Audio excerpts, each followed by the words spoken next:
राजा विक्रमादित्य और अप्सरा की कहानी। नमस्कार दोस्तों, आपके अपने चैनल पूजा वार्ष्णेय हिंदी कहानी में आपका स्वागत है। दोस्तों चलिए कहानी शुरू करते हैं। प्रजा पालक विक्रमादित्य को सदैव अपनी प्रजा के सुख दुख का ध्यान रहता था। कौन क्या कर रहा है और किसे क्या दुख है, इन बातों का पता लगाने के लिए वे यदा कदा भेष बदल कर निकल जाते। ऐसे ही वे एक रात बाजार की गलियों में घूम रहे थे। लगभग आधी रात का समय था। चारों ओर अंधकार और गहरा सन्नाटा था। गलियों का चक्कर लगाते लगाते वे एक मकान के सामने आए। लैंप का टिमटिमाता प्रकाश बरामदे से बाहर आ रहा था। बरामदे में एक बुढ़िया बैठी थी। वह कभी चरखा चलाती तो कभी हुक्का पीती, कभी हंसती, कभी रोती तो कभी नाचने लगती। विक्रमादित्य को उसकी अजीब हरकतें देखकर बड़ा ही आश्चर्य हुआ। आखिर वह उसके पास जाकर इस स्थिति का कारण पूछ ही बैठे। बुढ़िया बोली, मुसाफिर तुम अपने रास्ते से चले जाओ, मुझसे पूछकर क्या लोगे। विक्रमादित्य कहने लगे, नहीं माँ, तुम बेधड़क होकर मुझे बताओ, मैं तुम्हारे दुख को अवश्य दूर करूँगा। बुढ़िया बोली, मुसाफिर अगर मेरे दुख को कोई दूर कर सकता है तो वह सिर्फ राजा विक्रमादित्य ही हैं। इसके अतिरिक्त और किसी के अंदर इतनी सामर्थ्य नहीं है। तब विक्रमादित्य बोले, मैं ही राजा विक्रमादित्य हूँ, तुम बताओ तो सही। बुढ़िया बोली, तुम्हें एक शर्त माननी होगी। अगर 6 मास के अंदर तुमने मेरे कार्य को पूर्ण नहीं किया तो 6 मास समाप्त होते ही तुम्हारी मृत्यु हो जाएगी। विक्रमादित्य ने सहर्ष ही शर्त को स्वीकार कर लिया। फिर बुढ़िया बोली, मेरा नौजवान बेटा और बहू अंदर के कमरे में सोए हुए थे। एक दिन जब मैं प्रातः उनको उठाने गई तो देखा कि दोनों ही गायब हैं। उनके बिस्तरों पर सिर्फ बड़े बड़े पत्थर लेटे थे। यह रहस्य आज तक मेरी समझ में नहीं आया और तब से मेरा दिमाग सही से काम नहीं कर रहा है। मेरी हालत पागलों जैसी हो गई है। अतः तुम 6 मास के अंदर मेरी बहू और पुत्र को अपनी प्रतिज्ञा के अनुसार वापस ले आओ, अन्यथा 6 महीने होते ही तुम्हारी मृत्यु हो जाएगी। राजा ने बुढ़िया से विदा ली और उसी रात राजधानी का परित्याग कर बुढ़िया के बेटे बहू को खोजने के लिए निकल पड़े। घूमते घूमते कई दिन व्यतीत हो गए। भूखे प्यासे भ्रमण करते करते उन्होंने दुनिया का कोना कोना छान डाला, लेकिन कहीं भी उनका पता नहीं चला। एक रात वे एक नदी के किनारे पहुंचे। थकावट के कारण सारा शरीर चूर चूर हो रहा था, अतः नदी के तट पर लेट गए। नदी के किनारे की शीतल वायु के लगते ही उनको नींद ने आ घेरा, लेकिन चिंता के कारण नींद भी कितनी देर रहती। रात के 12-1 बजे के करीब उनकी नींद टूट गई। वे सोचने लगे, 5 महीने तो समाप्त हो गए, लेकिन मैं अभी तक अपना वचन पूरा नहीं कर सका। 6ठा महीना समाप्त होते ही मेरी मृत्यु तो निश्चित है। अतः इससे तो अच्छा है कि मैं स्वयं ही नदी में छलांग लगाकर अपनी जान दे दूं। ऐसा विचार आते ही विक्रमादित्य नदी की ओर चल पड़े। ज्यों ही वे छलांग लगाने लगे त्यों ही उन्हें अंधेरे में कपड़े धोने की आवाज़ सुनाई दी। उन्हें बड़ा ही विस्मय हुआ कि इतनी रात बीते कौन कपड़े धो रहा है। चलकर वहीं पहुंच गए। धोबी से पूछा, अरे भाई, तुम्हें आधी रात के वक्त कपड़े धोने की क्या आवश्यकता पड़ गई। धोबी बोला, महाराज मैं क्या करूं, हमारे यहाँ अनारकली नाम की एक लड़की है जिसने आज तक सूर्य का मुख नहीं देखा, दूसरों को तो देखना ही कहाँ। उसके जितने भी काम होते हैं वे रात को ही किए जाते हैं, यहाँ तक कि उसके कपड़े भी रात को ही धोकर सुखाने पड़ते हैं। राजा को यह सुनकर और भी अधिक हैरानी हुई। वापस आकर अपने स्थान पर लेट गए और बड़ी देर तक सोचते रहे, लेकिन यह गुत्थी सुलझी ही नहीं।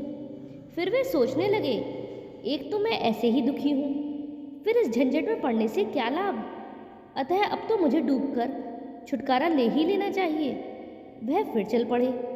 जैसे ही डूबने को तैयार हुए वैसे ही उनकी नाक में धूप की बड़ी मीठी मीठी सुगंध आई और साथ ही निकट से शंख ध्वनि भी सुनाई दी। विक्रमादित्य सोचने लगे, 2 दफा रुकावट पड़ गई, इसका मतलब यह हुआ कि अभी मेरी मृत्यु है ही नहीं। प्रातः हो रही है, शायद कोई साधु महात्मा भगवान की पूजा कर रहा है, चलो उन्हीं के दर्शन करूं। विक्रमादित्य चलकर महात्मा जी की कुटिया में पहुंच गए। महात्मा जी के चरणों में प्रणाम किया और एक तरफ बैठ गए। महात्मा जी उन्हें देखकर बोले, पथिक, लगता है तुम इस समय बहुत दुखी हो, लेकिन तुम्हारे मुखमंडल के तेज से ऐसा आभास हो रहा है कि तुम किसी उच्च वंश से संबंध रखते हो। विक्रमादित्य बोले, महात्मन, मैं राजा विक्रमादित्य हूँ। संकट में होने के कारण नदी में डूबकर मरना चाहता था। इतने में शंख ध्वनि सुनाई दी, अतः मरने से पहले आपके दर्शनों के लिए आ गया।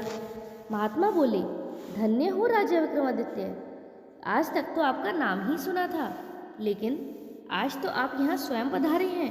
कहिए, मैं आपकी क्या सेवा करूँ? विक्रमादित्य ने बुढ़िया के बहू, बेटे और साथ ही धोबी की लड़की के कपड़े रात को धोने की बात कह दी।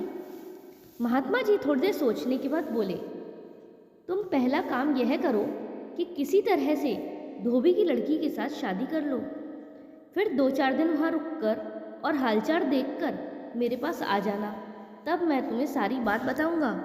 दूसरे दिन राजा विक्रमादित्य सज धज कर धोबी के घर गए और उसकी लड़की से शादी करने की इच्छा प्रकट की। धोबी उस सुंदर व्यक्ति को देखकर बहुत ही प्रसन्न हुआ और उसी दिन विक्रमादित्य से अपनी लड़की की शादी कर दी। विक्रमादित्य अब वहीं रहने लगे, लेकिन धोबी की लड़की ने न तो उन्हें अपना मुंह दिखाया और न ही उनसे कोई बात की। जो भी बात होती वह नौकरानी के माध्यम से ही होती। उसके कार्य रात को ही होते और दिन में वह सोई रहती। कुछ दिन वहाँ रहने के पश्चात विक्रमादित्य फिर महात्मा जी के पास गए। महात्मा जी से सारा वृतांत कहा। महात्मा जी बोले, अब अपना काम बना ही समझिए। वास्तव में धोबी की लड़की अनारकली इंद्र राजा की परी है। वह रात को जाकर इंद्र की सभा में नृत्य करती है। बुढ़िया की बहू और बेटा भी वहीं रसोइये का काम करते हैं। मैं तुम्हें 3 दिन के लिए 3 गोलियां दूंगा। एक एक गोली प्रतिदिन रात को मुंह में डाल लेना। उनके प्रभाव से रात को तुम्हें कोई भी नहीं देख सकेगा। बस फिर रात को उसी के पीछे पीछे चले जाया करना। वहाँ अपने उद्देश्य में सफलता प्राप्त करना तुम्हारे ऊपर निर्भर करता है। इतना कहकर महात्मा जी ने 3 गोलियां विक्रमादित्य को दे दी। विक्रमादित्य गोलियां लेकर धोबी के घर वापस आ गया। रात को विक्रमादित्य बहाना बनाकर शीघ्र ही सो गया। थोड़ी देर बाद गोली को मुंह में रखा और दरवाजा बंद करके बाहर चले गए। उधर अनारकली भी इंद्र राजा की सभा में जाने के लिए तैयार हो रही थी। राजा विक्रमादित्य ने चुपके से उसके नहाने के पानी में ठंडा पानी मिला दिया और वैसे ही उसके श्रृंगार के कमरे में भी सामान को इधर उधर कर दिया। अनारकली को बड़ी ही हैरानी हुई। वह नौकरानी पर बिगड़ रही थी, लेकिन यह तो राजा की करतूत थी, जिसे गोली के प्रभाव से कोई नहीं देख सकता था। किसी तरह वह जलती भुनती तैयार हुई और इंद्र सभा में जाने के लिए निकल पड़ी। विक्रमादित्य भी पीछे पीछे चल पड़े। आगे चलकर एक वृक्ष के साथ मालती के सफ़ेद फूल खिले हुए थे। अनारकली ने खड़े होकर आवाज़ लगाई, बहन मालती, जल्दी चलो, आज देर हो रही है। बहन की आवाज़ सुनकर मालती भी सज धज कर बाहर आ गई। आगे चलकर एक पीपल का वृक्ष आया, जिसकी 2 बड़ी बड़ी शाखाएं आकाश को छू रही थीं। दोनों वृक्ष पर चढ़कर एक एक टहनी पर बैठ गईं। विक्रमादित्य भी उनके साथ टहनियों के बीच में बैठ गए। इतने में परियां बोली, चल रे पीपल के पेड़, हमें शीघ्र ही इंद्र राजा की सभा में पहुंचा। इतना कहना ही था कि पीपल का पेड़ उड़ने लगा और शीघ्र ही इंद्र की सभा में पहुंच गया। दोनों परियों का वहाँ इंतजार हो रहा था। पेड़ से उतरकर नृत्य मंडप में जा खड़ी हुई। विक्रमादित्य भी ढोलक बजाने वाले के पास जाकर बैठ गए। उस समय उन्होंने गोली मुंह से निकालकर जेब में डाल ली। सभा भवन में लगे हीरे मोतियों की चमक आंखों में चकाचौंध उत्पन्न कर रही थी। चारों ओर सुवासित पुष्पों की सुगंध से वातावरण महक रहा था। चंद्रमा की शीतल चंद्रिका अपनी ज्योति से सभा भवन की सुंदरता को निखार रही थी। इंद्र अपनी पत्नी सहित सिंहासन पर विराजमान हो गए। देवताओं ने जय जयकार की। वाद्य यंत्रों की मधुर ध्वनि और ढोलक पर बड़ी थाप के साथ नृत्य आरंभ हुआ, लेकिन ढोलक वाला कुछ सुस्त था। नृत्य में गति नहीं आ रही थी। विक्रमादित्य अपने आप को रोक नहीं सके। उन्होंने उससे ढोलक मांगी। ढोलक वाला भी रोज रोज ढोलक बजाकर थक चुका था, अतः उसने खुशी खुशी ढोलक थमा दी। बस फिर क्या था, विक्रमादित्य के ढोलक पर हाथ पड़ते ही नृत्य समारोह में मादकता आ गई। सभी मस्ती से झूमने लगे। परियों ने उस दिन ऐसा नृत्य किया जैसा कभी भी नहीं हुआ था। चारों ओर वाह वाह हो रही थी। नृत्य समाप्त हुआ तो इंद्र ने प्रसन्नता से गले का नौलखा हार उतारकर परियों को दे दिया। परियों ने वही हार ढोलक वाले को दे दिया, क्योंकि वह भी कई बार ऐसे पुरस्कार ले चुका था, अतः उसने भी वह हार विक्रमादित्य को दे दिया। विक्रमादित्य ने हार लेकर चुपके से जेब में डाल लिया। इंद्र की सभा समाप्त हुई। परियां वापस चली गईं।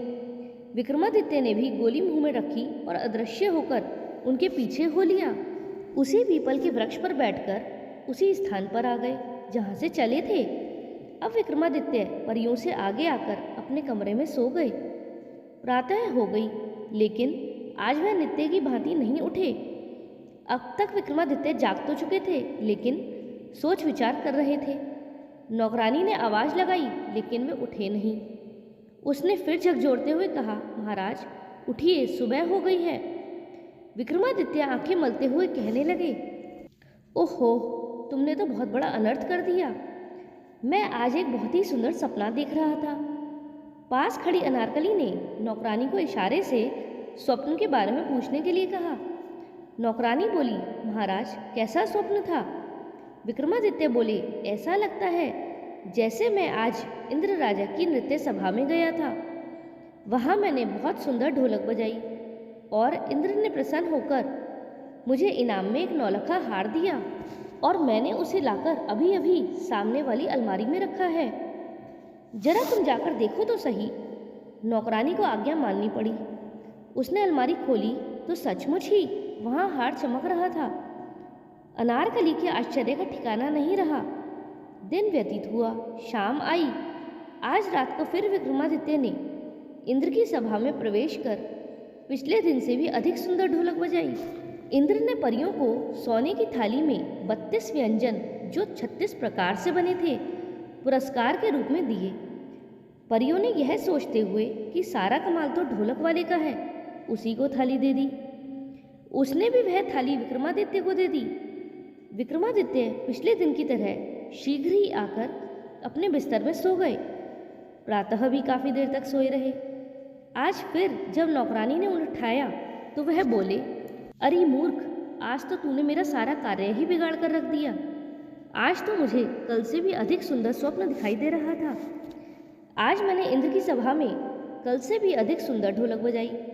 इस पर उन्होंने प्रसन्न होकर सोने की थाली में 32 व्यंजन जो 36 प्रकार से बने थे भेंट में मुझे दिए। मैं उस थाली को लाकर अलमारी में रख ही रहा था कि तूने मुझे जगा दिया। जाओ देखो वहाँ है या नहीं। सचमुच वहाँ थाली व्यंजनों से भरी पड़ी थी। पास ही अनारकली खड़ी थी। उसे काटो तो खून नहीं। उसकी समझ में यह रहस्य नहीं आ रहा था। सारा दिन इसी उधेड़बुन में बीत गया। अंत में हार कर शाम के समय उसे राजा से बोलना ही पड़ गया, महाराज मेरी समझ में यह रहस्य नहीं आ रहा है। सच सच बताइए, आपने यह सब कैसे किया? विक्रमादित्य ने अपना सारा भेद बताकर बुढ़िया के बहू और बेटे की कहानी भी सुनाई।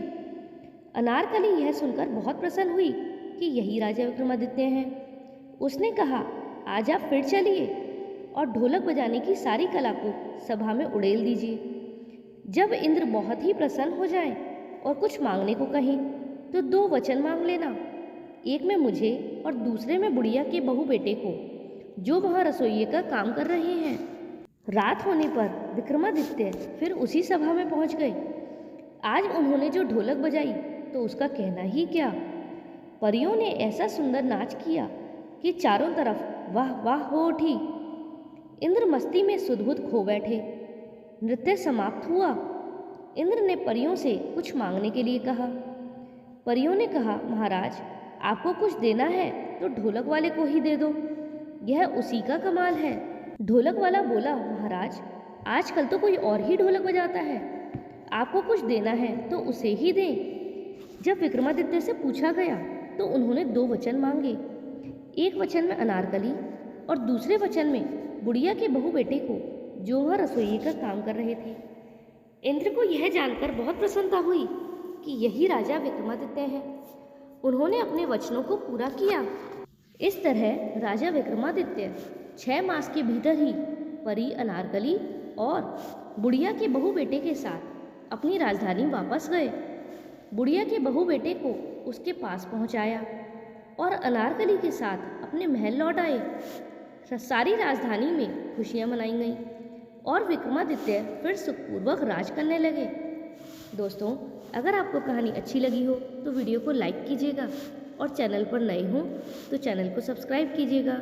कहानी को अंत तक सुनने के लिए धन्यवाद।